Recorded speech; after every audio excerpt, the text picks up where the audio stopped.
Halo semua, perkenalkan nama saya Sabrina Diva dari jurusan Sastra Indonesia Universitas Diponegoro. Kali ini saya akan memperkenalkan salah satu kesenian suku Betawi, yaitu lenong. Untuk lebih jelasnya, langsung aja kita ke pembahasan berikut ini.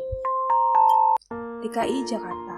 Daerah ini merupakan ibu kota dari negara Indonesia. Dahulu sebelum bernama Jakarta, daerah ini sempat bernama Sunda Kelapa. Pada tahun 1527, namanya berganti menjadi Jayakarta saat Sunda Kelapa berhasil dijatuhkan oleh Fathaillah.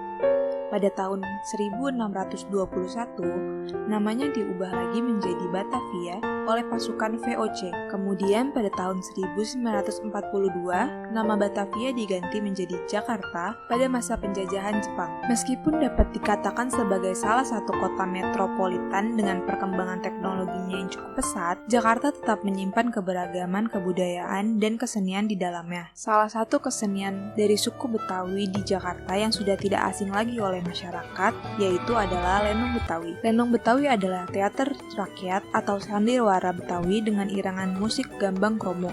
Ciri khas lenong yakni pada setiap adegan, dialog, tari, serta humor dilakukan secara improvisasi. Jumlah pemainnya tidak terbatas, tergantung dari cerita yang dibawakan dengan pakaian yang biasa, tapi mencerminkan keadaan sebenarnya sesuai dengan lakon yang dibawakan. Pada mulanya, kesenian ini dipertunjukkan dengan mengamen dari kampung ke kampung. Pertunjukan diadakan di udara terbuka tanpa panggung. Ketika pertunjukan berlangsung, salah seorang aktor atau aktris mengitari penonton sambil meminta sumbangan secara sukarela. Selanjutnya, lenong mulai dipertunjukkan atas permintaan pelanggan dalam acara-acara di panggung hajatan seperti resepsi pernikahan. Baru di awal kemerdekaan, teater rakyat ini murni menjadi tontonan panggung. Berdasarkan jenisnya, lenong terbagi atas dua, yaitu lenong dines dan lenong preman. Lenong dines membawakan cerita-cerita kerajaan dalam pertunjukannya, seperti Indra Bangsawan dan Nurwulan dan cerita-cerita yang diambil dari cerita 1001 Malam. Karena membawakan cerita yang bertemakan kerajaan, maka pakaian yang digunakan oleh pemain cenderung gemerlap seperti raja. Kemudian ada lenong preman. Lenong preman membawakan cerita tentang kehidupan sehari-hari seperti drama rumah tangga atau cerita tentang jagoan seperti Si Pitung. Bahasa yang digunakan oleh lenong preman adalah bahasa Betawi dengan dialog yang bersifat polos dan spontan, sehingga terkadang menimbulkan kesan kasar, kurang sopan, atau bahkan vulgar. Pakaian yang digunakan oleh pemain lenong preman adalah pakaian sehari-hari. Para tokoh pun banyak yang mahir dalam silat. Ada dua sumber berbeda yang menyatakan tentang asal-usul lenong. Sumber pertama mengatakan bahwa lenong berkaitan dengan seni teater Tionghoa. Hal ini tampak pada penggunaan alat musik gambang kromong seperti yangkin, sukong, hosyang, tehian, gihian, kongahyan, sembian, dan pan atau cekrek. Pendapat lain mengatakan asal lenong ialah dari Persia.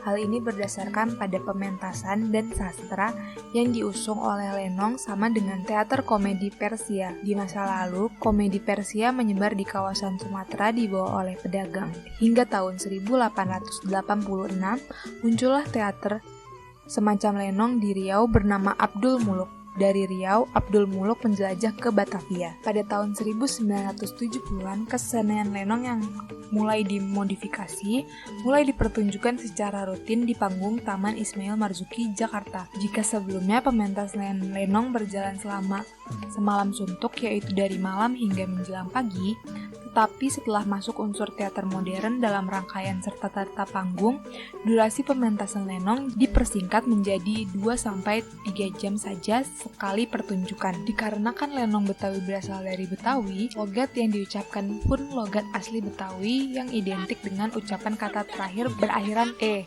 seperti kenape, ape, atau yang lebih sering diucapkan ngape, ngapa, siape, sape, aje, atau sebagainya. Keunikan yang terdapat dalam lenong Betawi terletak pada interaksi antara pemain dengan penonton. Pemain lenong Betawi sering berinteraksi dengan penonton selama berjalannya pertunjukan dengan candaan yang khas para pemainnya, menimbulkan suasana meriah dan apa yang disampaikan dapat diterima baik oleh penonton.